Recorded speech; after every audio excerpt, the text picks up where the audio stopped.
It's one of my earliest memories. I couldn't have been more than 3 or 4 years old. A secret had been kept from me, a lie by omission committed every day of my short life. There was a swimming pool in my church. Swimming, or more accurately, splashing around in water, was one of my favorite things to do. It still is. And I couldn't believe that there was a pool in the very place where I spent nearly as much time as I did my own home. My parents had brought me to church on a Saturday when the baptistry was full for worship the next morning, so that my mother could practice performing an adult baptism for the first time. The baptistry is what we call that large tub that is just behind the altar there. I remember the glistening clear blue of the water and how warm it felt, just like a bath. I remember sitting on the steps, yearning desperately to start splashing around, but knowing if I went in any deeper, the water would cover my head. Even though they wore swimsuits, it was clear my parents did not come to swim in this pool that was deep, like for adults, but in length and breadth was the perfect size for a 3-year-old me. And I remember watching my mother lower my father again and again, practicing. I don't remember what reportedly happened after, me escaping my parents and taking off through the church without swimsuit or diaper or a stitch of clothing on me. That is apocryphal, in my opinion. I don't know if my parents would have expected that to be my childlike interpretation of the first time I saw a baptistry. That, of course, I would say, it's a swimming pool in a church. But what is a 3-year-old to think when she's taken behind a wall at the front of the sanctuary that she had always assumed was solid to see something that she never knew was there? It wasn't like what we have here at Riverside, with the open space of the baptistry always exposed, showing the magnificent cross hanging overhead and the beautiful stained glass behind. In the Baptist churches of my childhood, the majority of the time, there was a curtain drawn across the front, hiding the pool. The curtain was only ever pulled open a few times a year, on Sundays when we would have baptisms. And because we were a Baptist church only, not interdenominational like Riverside, we only did them by immersion, by putting a person fully under the water and raising him again. Of course, I knew none of that day. I suppose before then, I could have wondered what the curtain was covering in my church, but that seems a lot to expect of a toddler. Plus, the Wizard of Oz had always warned against looking behind curtains. So on that day of discovery, I not only learned that I could have been swimming at church all along, but I was also taught that the true nature of things are not always as they appear. Today we find ourselves on a cusp in the Christian year, as you'll see reflected in the music and scripture and liturgy of our service. Yesterday was Epiphany, the day when, after years of searching and studying the stars meticulously, the Magi arrived at the home of the Christ child. Following a heavenly light, they found the divine. Today is Baptism of Christ Sunday. In just one day, the lectionary travels the same span of time as what has elapsed from my first glimpse of a baptistry to me standing here today. In today's gospel, we encounter Jesus not as an infant, but as a fully grown man coming to be baptized in the Jordan River. Once again, the heavens reveal the Christ. The sky opens, the Spirit descends like a dove, a voice proclaims, "This is my Son, the Beloved, in whom I am well pleased." Celestial bodies and waters Spirit swept. Our passage from Genesis and our psalm tell the same story as our gospel of a God who hovers over the face of the waters and sets lights in the sky.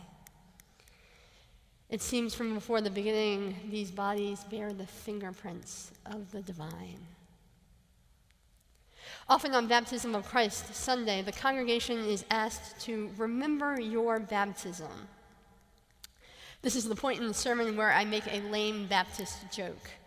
You see, I am surrounded by so many Methodists and Presbyterians who practice infant baptism, child baptism, as we just saw. So obviously I had to preach today because I am one of my few colleagues who actually does remember my baptism.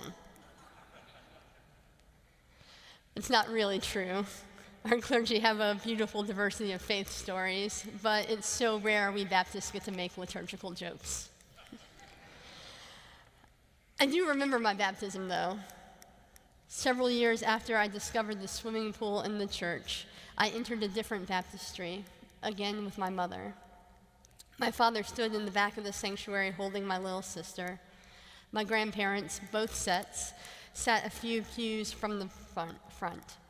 We had kept the event a secret from them, a surprise. The water was as warm as I remembered, but this time I could just touch the bottom. My parents had carefully explained everything to me. Entering the water was a choice about how I wanted to live my life and who I wanted to be.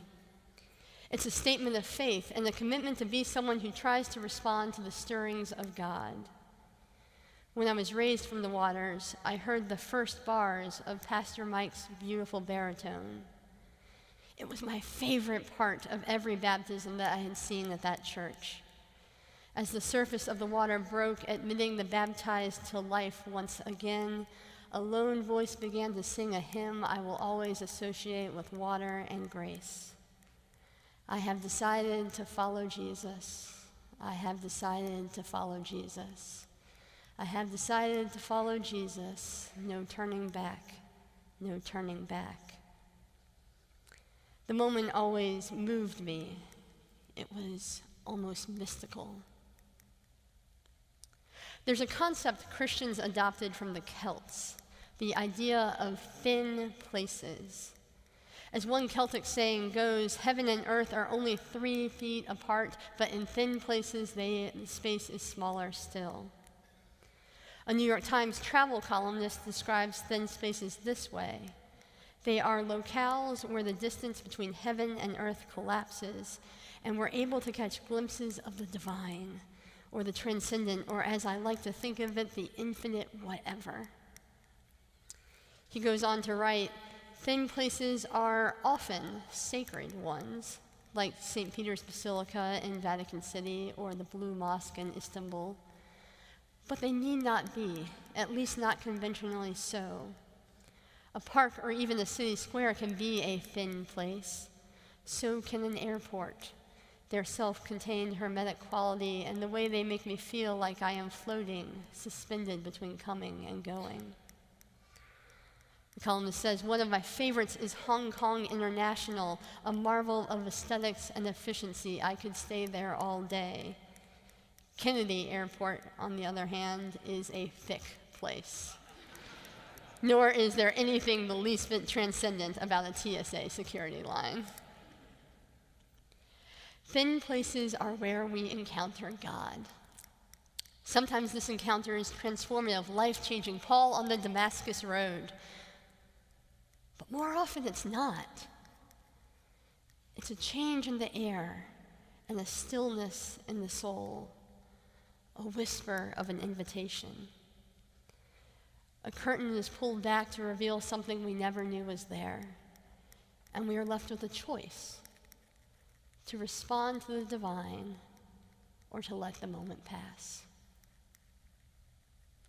It's easy to see what is mystical about thin places. In the beginning, God hovered over the face of the deep, and the same God hovers over us still. And in those moments, we are connected to an oughtness of the world and all things. There is a deeper grounding, a present not bound by time, a unifying force not bound by space. We have different names for this awareness: a greater plan, a purpose for our lives, the universe's moral arc. But it comes to the same point. There is a way things ought to be, a way things were created to be.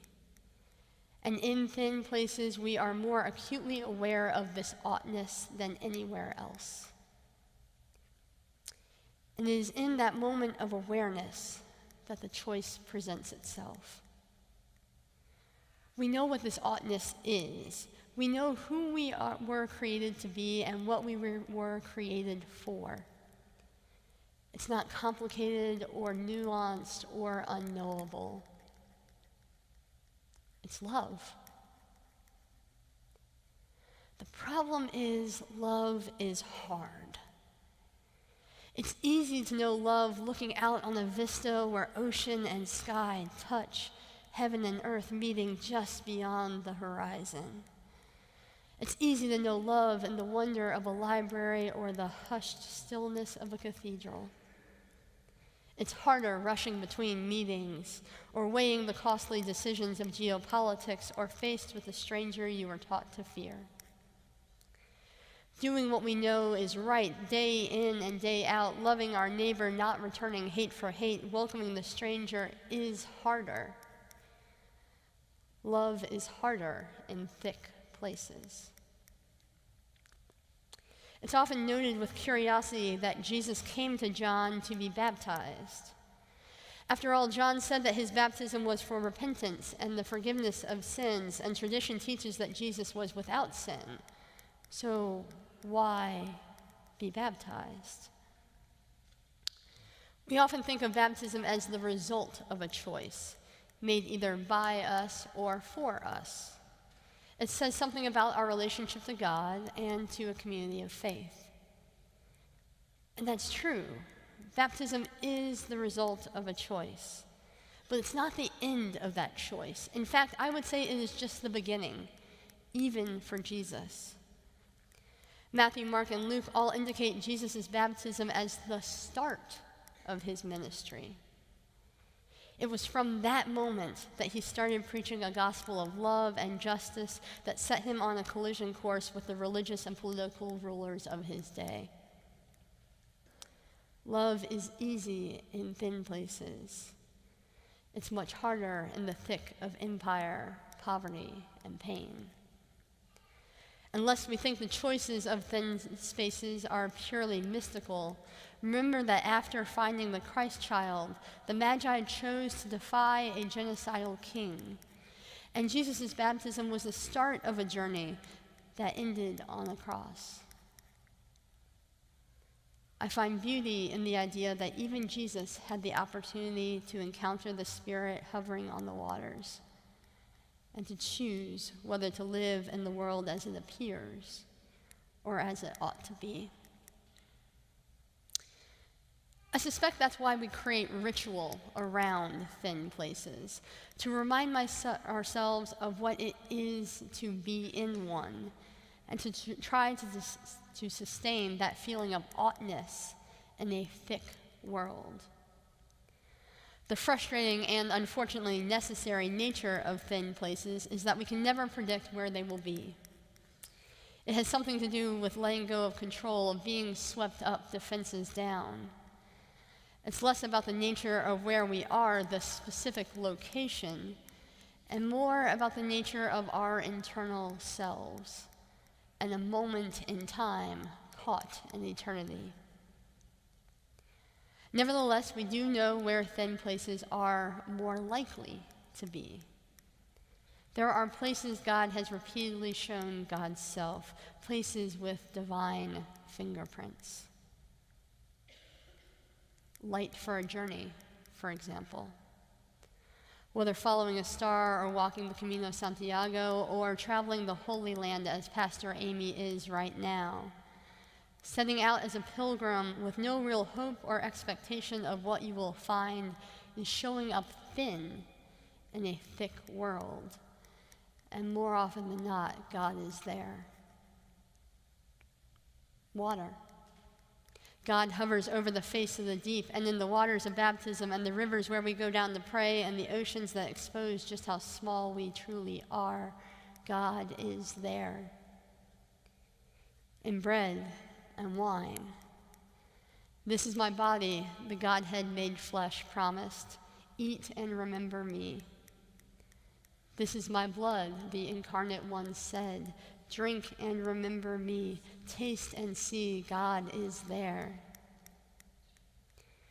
It has struck me as odd at times that the liturgy that asks you to remember your baptism is used most by Christians who practice baptism at an age before memory.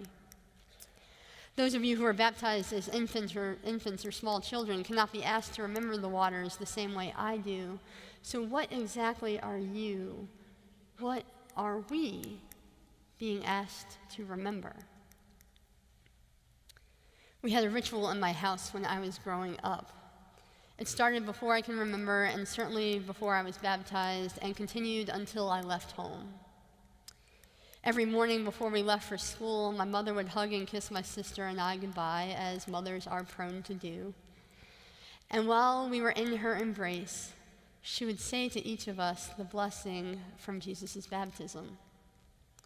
You are God's beloved child, in whom God is well pleased.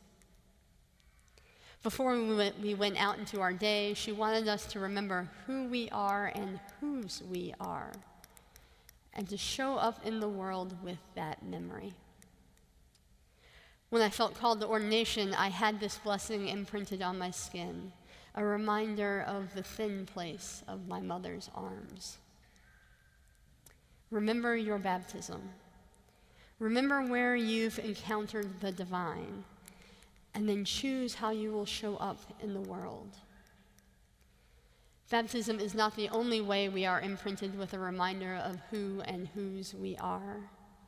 It happens whenever we respond with a holy yes to the invitation that comes when air and time and place are thin. Are we going to be people who seek God? Will we choose to show up thin in a world that is too often thick?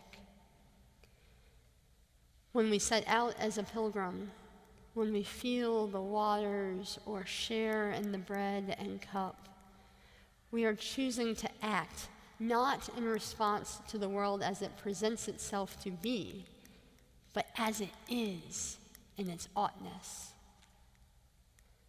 Seeing a star does not mean we will come to the resting place of the divine. We have to choose to follow it. We must let the waters drip over us, not knowing if the heavens will open. We must eat and drink, not knowing if the feast will be anything more than bread and wine. Seeking the divine is a choice we must make.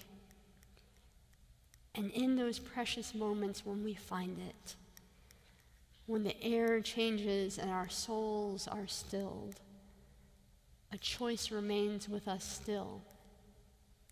A choice to look behind the curtain of how things appear. A choice to love as if love is what we were created for. A choice to live as if the world is thin.